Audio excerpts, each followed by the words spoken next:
You're cruising at 35,000 feet, relaxed in your seat, maybe watching a movie or scrolling through your phone.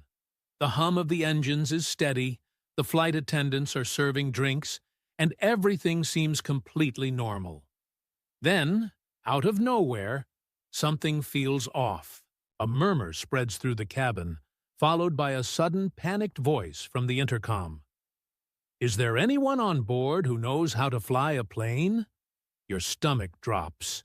You look around, hoping it's some kind of mistake. But then you catch sight of the cockpit door, slightly ajar, and inside you see the pilot, slumped over, motionless. The co-pilot? Nowhere to be found. A flight attendant is frantically trying to revive the captain, but nothing's working. The plane is still flying, but the people who are supposed to be in control aren't.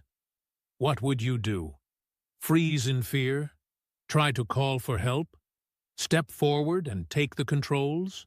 Your mind races, your palms are sweating, and the passengers around you are just as terrified. The reality sets in. You have absolutely no experience flying an aircraft, and yet, right now, you might be the only one who can do something. It sounds like something straight out of a Hollywood thriller, but here's the shocking truth. This kind of situation has happened in real life. Over the years, there have been multiple cases where an untrained passenger was forced to land a plane after the pilots became incapacitated. Some made it. Some didn't. So, the question is, if you were in that seat, staring at the controls, would you stand a chance? We're about to find out. The first thing you need to know, the plane isn't just going to fall out of the sky. In fact, thanks to modern autopilot systems, you don't actually need to do much to keep it flying. That's right. Even if you have zero flight experience, the aircraft is designed to maintain altitude, speed, and direction without constant manual control. Autopilot is like a highly advanced cruise control.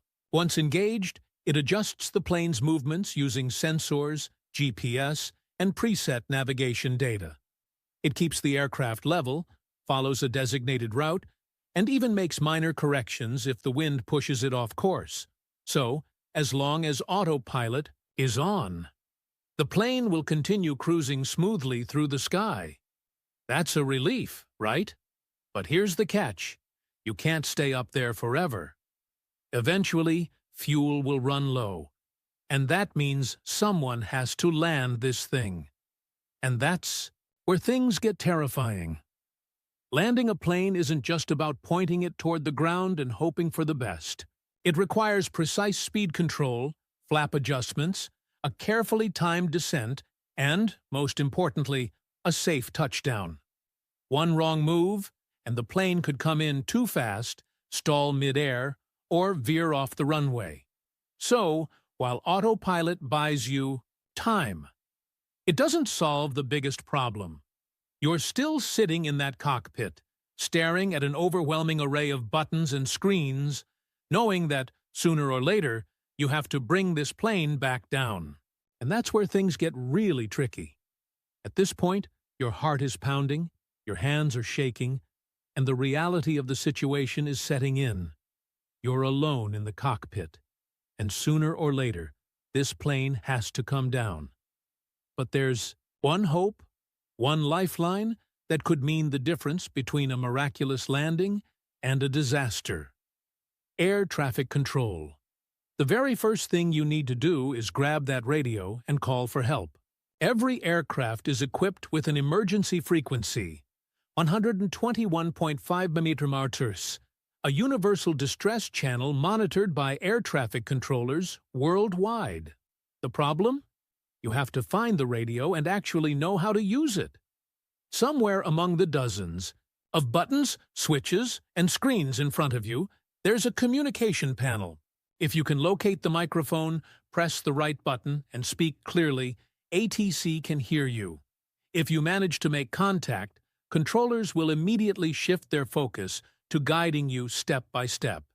They'll tell you how to keep the aircraft steady, adjust the autopilot, and, when the time comes, how to bring it down safely. It sounds reassuring, but let's be honest. Following instructions is one thing. Physically landing a massive commercial jet is another.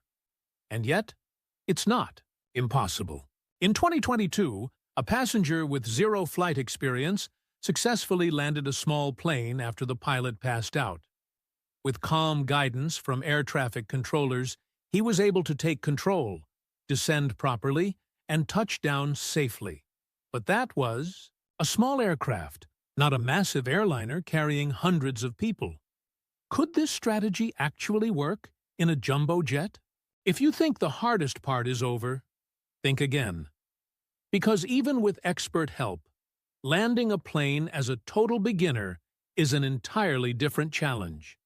And as you'll soon see, things can go very wrong, very fast. You're in the cockpit, and for the first time, your hands are on the controls. The plane is still in the air.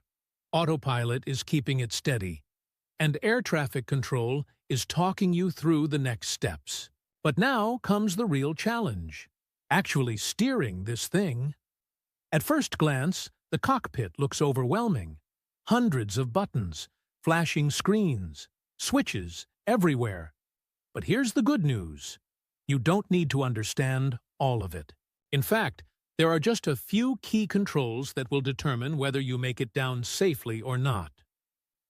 First, the yoke, basically the steering wheel of the plane. It controls pitch, up and down, and roll, left and right. A gentle pullback lifts the nose, a push forward lowers it. Turning it left or right tilts the wings in that direction. Simple enough, right? Well, here's where things get dangerous. If you yank the yoke too hard, the plane can stall, losing too much lift, sending you into a terrifying, uncontrollable drop. Even worse, if you overcorrect, the plane could enter a death spiral, a steep, spinning descent that's nearly impossible to recover from. Then there's the throttle, which controls engine power. Right now, the engines are likely at cruise power, keeping the plane at a steady speed. But when it's time to descend, you'll need to reduce that power gradually. Too fast, and the plane drops like a rock. Too slow, and you might not make it to the runway. And let's not forget the flaps, panels, on the wings that help slow the plane and stabilize it for landing. Extend them too soon? You could lose control. Too late? You'll be coming in way too fast. At this point, you're starting to realize just how delicate flying a plane really is. A single wrong move, one overreaction, and the situation could spiral, literally, out of control. But there's no turning back now. You're holding the controls. The ground is getting closer, and the hardest part is still ahead. This is it. The moment that will decide everything. You've managed to keep the plane steady, followed ATC's instructions, and now you need to do the one thing no untrained person should ever have to do. Land a massive commercial airliner. Your hands are shaking, your pulse is racing, and outside the cockpit window, all you see is an endless sky. Somewhere out there is the airport. But can you even find it in time? Your first challenge? Locating the runway. From 30,000 feet up, airports don't always stand out as clearly as you'd expect. ATC is giving you directions, but without the experience of reading flight instruments, it's easy to get disoriented. You need to rely on the navigation display, a screen showing your position relative to the airport. If you follow their guidance carefully, you'll eventually spot the runway, a thin strip of pavement that suddenly feels way too small for the giant aircraft you're flying. Now comes the terrifying part, lining up with the runway. This isn't like parking a car. You need to approach from the right angle, at the right speed, and with just the right descent rate. Too high, and you'll overshoot the runway. Too low, and you'll land short, which, at this altitude, means disaster. And the worst mistake? Coming in too fast. If you don't slow down properly, the plane could bounce on landing, veer off course, or even break apart on impact. Then there's the other danger: stalling. If you reduce speed too much, the plane could lose lift and drop out of the sky. You have to manage the throttle, lower the flaps at the right moment, and gently guide the aircraft toward the ground. Every second feels like an eternity as the airport gets closer and closer. But here's something that might save you. Modern airliners are equipped with autoland systems. In theory, if the right settings are engaged, the plane could land itself, with little to no human input. The catch? You'd need to know how to activate it properly. And in the chaos of the moment, that's easier said than done. So now, it all comes down to this. The runway is ahead. The wheels are almost touching down. And you're about to find out if you're walking away a hero, or if this flight ends in disaster. Let's be brutally honest. Your chances of landing this plane perfectly as a total beginner? Almost zero. Even with air traffic control guiding you step by step, even with all the best intentions, the odds are stacked heavily against you. There's a reason pilots go through years of rigorous training. Landing a commercial jet isn't just about pointing it at a runway and hoping for the best. It requires precise control, split-second decision-making, and a deep understanding of the aircraft's systems. Without that, there are countless ways this could go horribly wrong. One of the most common mistakes: coming in too steep. If you descend too fast, the plane will slam into the ground at high speed, collapsing the landing gear and breaking apart on impact. Even if you survive, the passengers behind you? Probably not. Or maybe you manage to reach the runway, but overshoot it.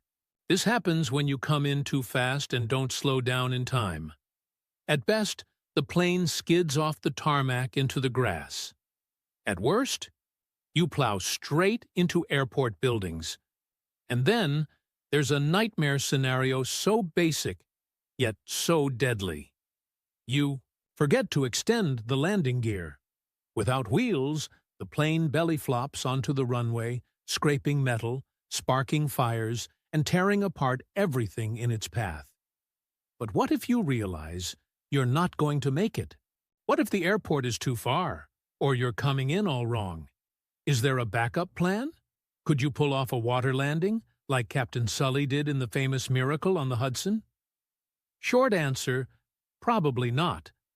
Sully's landing was a 1 in a million success, done by one of the most experienced pilots in the world, in a much more controlled scenario. Landing in water isn't like gliding onto a soft cushion. It's more like hitting concrete at high speed. One wrong angle, and the plane cartwheels, breaking apart instantly.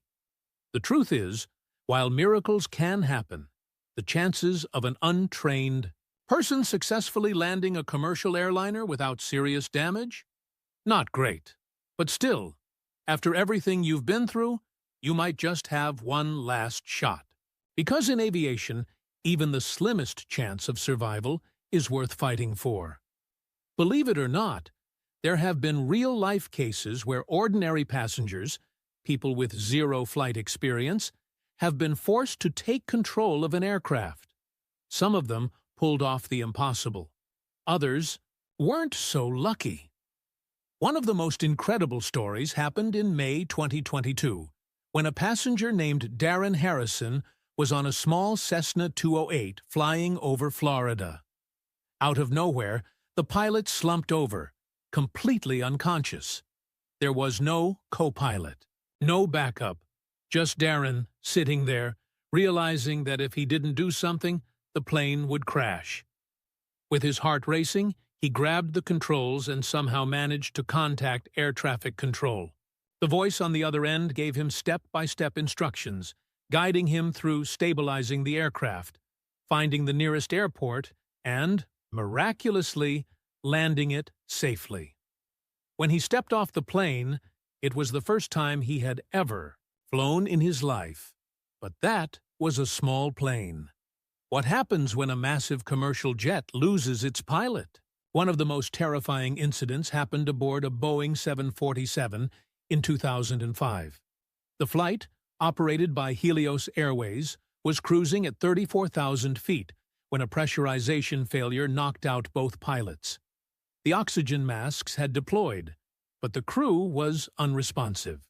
With no one flying the aircraft, it continued on autopilot, completely silent, with over 120 passengers and crew members unconscious due to lack of oxygen. The plane eventually ran out of fuel and crashed. Had there been a trained individual on board, or even a passenger able to take control, could disaster have been avoided? Then there's the most famous case of all, the miracle on the Hudson. In 2009, Captain Chesley "Sully" Sullenberger had only seconds to react when a bird strike disabled both engines of his Airbus A320. With no airports within reach, he made the split-second decision to land in the Hudson River, a move that saved every single person on board. Now, imagine if he hadn't been in that cockpit, if a passenger had been in charge instead. Would the outcome have been the same? These real-world incidents prove just how unpredictable aviation emergencies can be. Some passengers have pulled off incredible feats with ATC guidance, while others have faced situations where even a professional pilot might struggle to survive. The question is, if it were you in that cockpit, staring at the controls, would you be one of the lucky ones? So, after everything we've covered, the big question remains: could you actually learn to land a plane? If you were thrown into this nightmare scenario, would you stand a real chance? Or would panic and inexperience seal your fate? Some believe that technology could be your saving grace. Modern flight simulators like Microsoft Flight Simulator are shockingly realistic. They replicate real-world physics, cockpit layouts, and even real-time weather conditions. In fact, some pilots have admitted that serious simulator players, people who've spent hours flying virtual jets, might at least have a basic understanding of the controls. But there's a huge difference between clicking a mouse in your gaming chair and physically handling the controls of a 100-ton aircraft hurtling toward the ground at 150 knots. But what do actual pilots say? Most agree that without training, landing an airliner is almost impossible. Even with ATC talking you through it, there's too much happening at once. Speed management, flap control, lining up with the runway, making last-second corrections. Professional pilots train for years to master these skills. Could you pull it off in a matter of minutes? Still, not everyone is so pessimistic. Some pilots believe that under perfect conditions, with good weather, a long enough runway, and excellent ATC guidance, a calm, focused passenger might have a small chance of bringing the plane down in one piece. Not smoothly, not perfectly, but maybe survivably. So now, after everything you've learned, we have to ask, do you think you could do it? If you found yourself in that cockpit, your heart racing, the lives of hundreds in your hands, would you take control? Or would you freeze under pressure? Let us know in the comments below. And hey, maybe it's time to book some time in a flight simulator. You never know when it might just save your life. So, after all this, what's the final answer? Would you survive? The cold, hard truth? The odds are stacked against you. Flying a plane isn't like driving a car or playing a video game. It's a complex, high-stakes skill that takes years to master. Even with air traffic control guiding you, the chances of a completely untrained person safely landing a commercial airliner are very, very low. But here's the thing. It's not impossible. If you ever find yourself in this nightmare scenario, Your survival could come down to just 3 key things. Contact ATC immediately. The sooner you get professional guidance, the better your chances. Find that radio. Tune to 121.5 MHz. Make that call. Keep the plane steady. Don't overreact. The worst thing you can do is yank the controls in a panic. Small, smooth adjustments are key. Follow landing instructions precisely. ATC will give you step-by-step guidance, but it's up to you to execute their instructions carefully. If you can stay calm, listen, and act with precision, you might just walk away from this alive. Not gracefully, not perfectly, but alive. So, next time you step onto a plane, take a second to glance toward that cockpit. Because you never know. One day, against all odds, you might be the only one left to land it. Would you be ready?